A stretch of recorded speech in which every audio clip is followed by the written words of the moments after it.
अस्सलाम वालेकुम नाज़रीन, आप देख रहे हैं प्रोग्राम आलम और मैं हूं बाबर मुगल। नाज़रीन, हमारे दरमियान साबिक आईजी पुलिस मोहक्क़क़ और दानिशवर साहिद उर्राई साहब मौजूद हैं।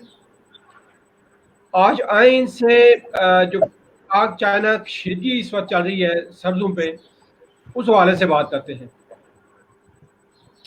अस्सलाम वालेकुम राय साहब। वालेकुम सलाम वरहमतुल्लाहि वबरकातुहू।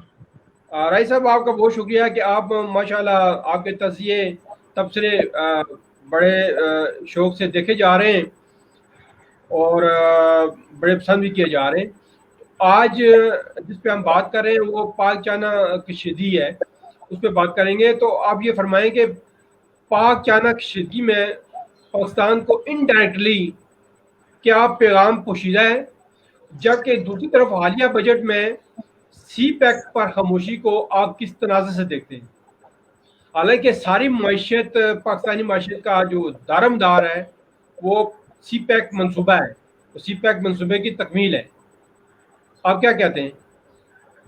जी बहुत शुक्रिया आपका। ये बहुत अहम मसला है, ये पाकिस्तान की ज़िंदगी और बका का मसला है, जो आपने जो मोटी बात कही है।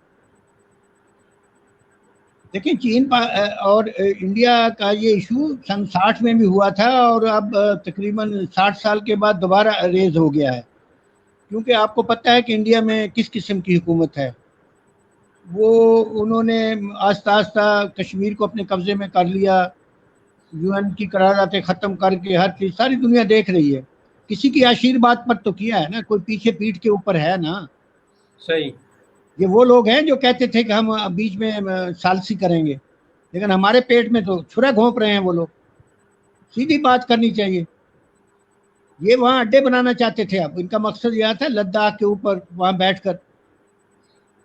अमेरिका को सबसे बड़ा प्रॉब्लम है कि चीन को कैसे कंट्रोल किया जाए। उन्होंने उधर से समुद्र के रास्ते से तो कुछ कानून बनाए, लेकिन चीन नहीं मानता। अब सी पैक का रास्ता जो था, ये एक बहुत बड़ा पाकिस्तान और चाइना के दरमियान बहुत बड़ा एक ब्रेक थ्रू था। मैंने पहले भी बताया था, मैंने वो सारा सफ़र करके देखा है। ये पुराना सिल्क रूट था, शियान से लेकर चुस्त तक मैं रहा हूँ वहाँ, और वो रिवाइव हो रहा है नेचुरली। वो इकॉनमी, सारी इकॉनमी की है, और उसमें पाकिस्तान बहुत कमज़ोर है।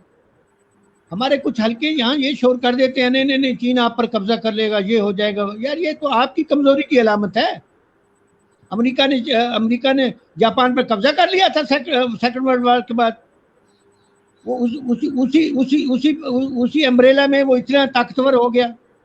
ये बात नहीं होती, बात होती है कि आप में हिम्मत है कि नहीं। ये लोग बातें करते हैं, ये एजेंट हैं दूसरों के, पाकिस्तान के दुश्मन हैं, यहाँ की तरक्की नहीं देखना चाहते। ये गलती तो तालिबान कर चुके हैं बुश के ज़माने में। अगर ये उस वक्त राज़ी हो जाते कि गैस पाइपलाइन रशिया से आएगी और हॉट वाटर तक जाएगी, आज अफगानिस्तान दुनिया में तरक्की याफ्ता मुल्क होता। हमारे मुसलमानों मुल्कों में प्रॉब्लम है कि हम इकॉनमी को नहीं समझते, हमने ला इलाहा इल्लल्लाह का मतलब ही नहीं समझते। तो प्रॉब्लम ये है कि इकॉनमी आपकी जड़ होती है। इसको रसूल पाक सल्लल्लाहु अलैहि वसल्लम जब गए ना मदीना में, तो कुरैश जो वहाँ यहूदी थे कबाइल और दूसरे काफिर को, वो सबको मिलाकर एक पैक्ट किया है, उसको मिसाक मदीना। उसमें लफ्ज है कि हम सब जो है मुस्लिम गैर मुस्लिम उम्मत वाहदा हैं। उम्मत को अरबी में कुरान में खैर उम्मा कहा है। खैर का मतलब है कैपिटल डेवलपमेंट। कैपिटल डेवलपमेंट में हम इकट्ठे हो सकते हैं, कैपिटल डेवलपमेंट में हम इकट्ठे हो सकते हैं, क्योंकि इकोनॉमी जो है उसके ऊपर ला इलाहा इल्लल्लाह में वो आ जाती है। मुसलमान भी अल्लाह का हक देते हैं और गैर मुस्लिम भी अल्लाह का हक देके वो काफिर नहीं कहलाते, वो अल्लाह के ज़िम्मे हो जाते हैं। तो ये हमारे पास कलमा अल्लाह ताला ने दिया था उम्मत वाहदा बनने के लिए। ऐसे कुरान पाक में है कि इंसान को अल्लाह ताला की तो ख्वाहिश है कि उम्मत वाहदा हो जाए, कुरान में ही लिखा हुआ है।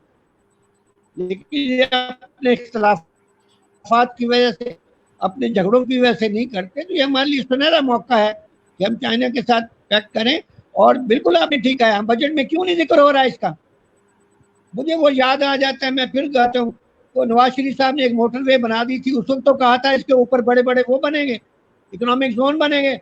बाद में वो रायविंड की रिहायश से लेकर मरी रिहायश तक का सफर ही रह गया, और थोड़ा बहुत वो चक्री के शहजादे ने बेड़ा गर्क कर दिया। वो सड़क को परली तरफ ले गया, अपने गाँव की तरफ। विद रिजल्ट हैवी ट्रैफिक अब वो 60 रेंज में जाती नहीं है, उसका तो फायदा कोई ना हुआ ना। मैं जब एडिशनल डायरेक्टर था मैंने तो सीडीए को लिखा आज से 30 साल पहले, कोई यह कभी देखा है आपने एक शहर का बाईपास कैपिटल के थ्रू, पिंडी का बाईपास यानी जो वो ट्रक काबुल से चलता है और कराची तक जाता है वो पहले पिंडी से गुजरता था सेंटर, वो अब इस्लामाबाद के थ्रू बाईपास दे दिया। विद रिजल्ट इस्लामाबाद की सड़कें टूट गई, इस्लामाबाद गंदा हो गया, इस्लामाबाद की एनवायरनमेंट खराब हो गई, इसका किसी को एहसास ही नहीं। यानी पिंडी का एक शहर का बाईपास आपने कैपिटल के थ्रू दिया, शाबाश भाई आपके यहाँ पे इस्लामाबाद के रहने वालों, कम से कम मैंने तो अपना फर्ज अदा किया था। ये हशर आपका सी पैक का भी ना हो जाए। आपने इस बजट में सी पैक पर इकोनॉमिक जोन बनाने थे, क्यों नहीं एग्रीकल्चर जोन का जिक्र करते? क्यों अमेरिकन एजेंडा लेकर अमेरिकन बंदे बना रहे हैं एजेंट, हम इनको नहीं मानते। इसके अंदर सी पैक का जिक्र होना चाहिए और इकोनॉमिक एग्रीकल्चर इकोनॉमिक जोन जो आपने बनाने हैं उनका जिक्र। अब हमारे पास टाइम नहीं है, कोरोना ने दुनिया की इकोनॉमी को तबाह कर दिया है, सारी इंडस्ट्रियलाइजेशन तबाह हो गई। अगर कोई चीज बचाएगी तो आपको एग्रीकल्चर बचाएगी, पाकिस्तान को भी अभी एग्रीकल्चर बचा रही, और हम इस बजट में शर्माते हैं, इसका जिक्र ही नहीं करते। ये बजट नहीं है, ये कुछ और है। जब तक इसमें हमारी 80% इकोनॉमी के लिए और सी पैक के इकोनॉमिक जोन को एग्रीकल्चर, आप जॉइंट वेंचर्स करें ना, चाइना से करें, मिडिल ईस्ट के कंट्रीज आपको पैसा देने को। मैं जब चाइना में था आज से 50 साल पहले, वो जॉइंट वेंचर शुरू थे, उन्होंने चाइना ने उनकी मैकेनिज्म भी ले ली, टेक्नोलॉजी भी ले ली और तरक्की भी कर गए। आज दुनिया को सबको वो कर्ज दे रहे हैं। हम क्यों नहीं जॉइंट वेंचर बनाते यहाँ पे इकोनॉमिक? आपका डेयरी फार्म बन सकते हैं, दुनिया की सबसे बड़ी आपकी एग्रीकल्चर यहाँ लैंड है, इतनी अच्छी अच्छी आपकी जमीनें हैं, फल एग्रीकल्चर आपकी दूसरी हो सकती हैं, आपकी कास्ट में हो सकती है जो जॉइंट वेंचर। मिडिल ईस्ट को आपके लिए तैयार होगा पैसे देने को मिल। मेरा ख्याल है इस बजट को उठा के फेंकें और नया बजट बनाएं। इमरान साहब को जरा एहसास करना चाहिए वक्त का। चाइना यही बता रहा है, चाइना ने इंडिया को थप्पड़ नहीं मारा, चाइना ने पाकिस्तान को थप्पड़ मारा है। मैं आपको बताता हूँ, मैं 5 साल रहा हूँ, मैं चाइना को समझता हूँ, मैं उनकी जबान समझता हूँ, उनका तरीकाकार समझता हूँ। वो हमारे दोस्त हैं, बेहतरीन दोस्त हैं, लेकिन वो कहने का भी एक तरीका होता है। जब आप अड़ियल टट्टू हो जाते हैं ना, तो वो कहने का तरीका है। आपको होश के नाखून लेने चाहिए। वो एक छोटी सी लाइन पर आप देखें, वो चाइना ने आके वहां क्या तमाशा बना दिया, सारा इंडिया रो रहा है। और कश्मीर में आपकी औरतों की हुर्मत हजारों सालों से, सैकड़ों सदियों से आपकी अभी कट रही है, और हमारी गैरत सोई हुई है, हमारी गैरत सोई हुई है। मैं ये कहूँगा, जब इन्होंने कश्मीर पर कब्जा किया इंडिया ने, तो मैंने कुछ दोस्तों को कहा कम से कम आज़ाद कश्मीर में एक वोटिंग ही करा लो, सिग्नेचर ले लो कि तुम किसके साथ शामिल होना चाहते हो। उस पर भी लोग डर गए कि जी हमारी इंतजामिया ये नहीं होने देगी। ये है हमारा हाल। हम तो नीचे लगे हुए हैं, किस पावर के नीचे लगे हुए हैं? हमें गैरत का इज़हार करना चाहिए। हमारे पाकिस्तान में काफ फर्क कश्मीर है, पे फर्क पंजाब है। आप नामुकम्मल हैं, आपका एजेंडा नामुकम्मल है। आपके जो सदर है विश्व कश्मीर के, मेरे कुलीग होते थे उस वक्त चाइना में, मसूद खान साहब, ये बिल्कुल ठीक कह रहे हैं, पाकिस्तान का एजेंडा नामुकम्मल है जब तक कश्मीर हमारे साथ नहीं आता। हमने 62 का मौका भी ज़ाया किया था। हमारे पेड़ में तो हमारे खंजर गोचने के लिए हमारे साथ वाले मुल्क भी मौजूद हैं, मैं उनका नाम नहीं लेना चाहता, लेकिन कश्मीर पर कोई बात नहीं करता। इस्लामिक वर्ल्ड खामोश है। और एक औरत की गैरत ने चैलेंज किया था, तो हज्जाज बिन यूसुफ ने मोहम्मद बिन कासिम को भेज दिया था। आज हम उस औरत की गैरत की तहफ़्फ़ुज़ में मुसलमान हैं, आप याद रखें। और यहाँ कितनी औरतों की गैरत खराब हो रही है, हमें उसका एहसास नहीं है। रसूल पाक सल्लल्लाहु अलैहि वसल्लम ने कहा है, इस खाना काबा को गिरा दो, लेकिन एक इंसान की हुर्मत और गैर वो उससे मुझे ज्यादा अजीज है।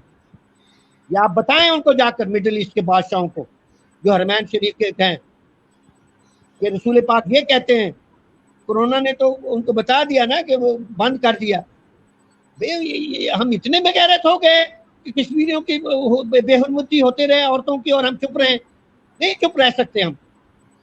हमें मिडिल ईस्ट के जो बड़े कर्ता धर्ता हैं, जो अब मुशरिकों के साथ मिल गए हदीस के मुताबिक, और बुत खाने वहां आ गए हैं, उनकी औरतें उनके दर्द कर रही हैं। रसूल पाक ने कहा था वो जमाना आ जाएगा, वो आ गया है। मैं बताता हूँ, वो आ चुका है। ये बुत परस्त आपके मुस्लिम वर्ल्ड में इनमें जा चुके हैं। تو وہ ان کے ساتھ دوستی اکنامک کے لیے، اور لیکن مسلمانوں کی غیرت کا ان کو سوال ہی نہیں ہوتا. آپ 2 سال کے لیے حج بند کر دیں، ہم کشمیر کا مسئلہ ہماری غیرت کا مسئلہ ہے، یہ غیرت ہمیں زیادہ عزیز ہے. رسول پاک نے کہا ہے یہ خانہ کعبہ کی غیرت سے زیادہ ہمارے عورتوں کی غیرت، ہمارے انسانوں کی غیرت زیادہ عزیز ہے. ان کو عقل آ جائے گی، ان کو عقل آ جائے گی. پھر یہ بڑے بڑے حرمین شریف کے دعوے دار بیٹھے ہیں، انسانیت کا آگے سب سے اوپر ہے. رسول پاک صلی اللہ علیہ وسلم نے کہا ہے کہ خانہ کعبہ گرا دو، لیکن مجھے ایک انسان کی عزت اور غیرت اس سے زیادہ بڑی ضرورت ہے. آج ہم اتنے بے غیرت ہو گئے کہ ہم یہ کہہ بھی نہیں سکتے کہ ہمارے ساتھ کیا ہو رہا ہے اور ہماری مدد کرو. یہ کس قسم کے مسلمان ہیں؟ تو جناب علی چائنا آپ سے بہتر مسلمان ہے. میں نے پہلے بتایا تھا، جب میں نے چھیان شاہ وائکونگ وہاں دیکھا نا ان کا شنگھائی میں، وہ پھر میں نے حدیث سے کمپیئر کیا، الحاسب وہ حبیب اللہ، القاسب حبیب اللہ، تو وہ ایک ہی بات ہے. اللہ کا سارا صبر حبیب تو قاسب ہے، ان کی حکومت ہوتی ہے. چائنا نے یہ کر کے دکھایا ہے، اور ہمیں چائنا کو اپنا دوست بنانا چاہیے. اور یہ فرینڈشپ کو اس وقت ہم اکنامکس کو پیچھے کر دیں گے تو ہم 50 سال پیچھے چلے جائیں گے. خدا کے بہت لیے میرا شکریہ.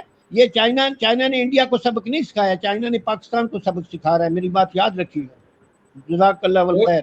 بہت شکریہ رائی صاحب. ناظرین بہت صاحب مشہد یہ رائی صاحب نے ایک تو انہوں نے ایک بات بڑی زبردست کی کہ جو خاموشی اختیار کی گئی ہے بجٹ میں، وہ خاموشی اختیار نہیں کرنی چاہیے تھی. ایگریکلچر زون بنانے کا ذکر کرنا چاہیے تھا بجٹ میں. کے حوالے سے جو بات کی ہے وہ اکنامک کے حوالے سے بات کی ہے کہ وہ جوائنٹ وینچر بنانے کی بہت ضرورت ہے. جی جی. اس کے جواب میں جنرل آصف صاحب نے کہا ہے، اسٹیٹمنٹ دی ہے کہ وہ جی ہم یہ کر رہے ہیں، وہ انہوں نے کرنے کا کہا ہے. جو کرنا ہے کچھ بھی نہیں کیا کہا انہوں نے. اسٹیٹمنٹ بڑی لمبی ہے، اس کو پڑھ لیں. اس میں جو کیا ہے تھوڑا بہت وہ آگے کا فیوچر پلان دے رہے ہیں، امیڈیٹ پلان نہیں دے رہے ہیں. میں یہ بات کر رہا ہوں. آپ کل میں پڑھ اس میں آرٹیکل دی نیوز میں کسی کا آرٹیکل ہے کہ سی پیک تو سویا ہوا ہے، وہ کہتے ہیں. میں تو نہیں کہہ رہا، دنیا کہہ رہی ہے. جزاک اللہ والخیر. بہت شکریہ. اور دوسری بات عام یہ کی کہ پاکستان کا ایجنڈا اس وقت تک نامکمل ہے جب تک کشمیر ہمارے پاس نہیں آ جاتا. تو بہت شکریہ ناظرین. اگلے پروگرام تک، نئے ایشو تک اور نئے موضوع تک آپ سے اجازت چاہتے ہیں. اللہ حافظ.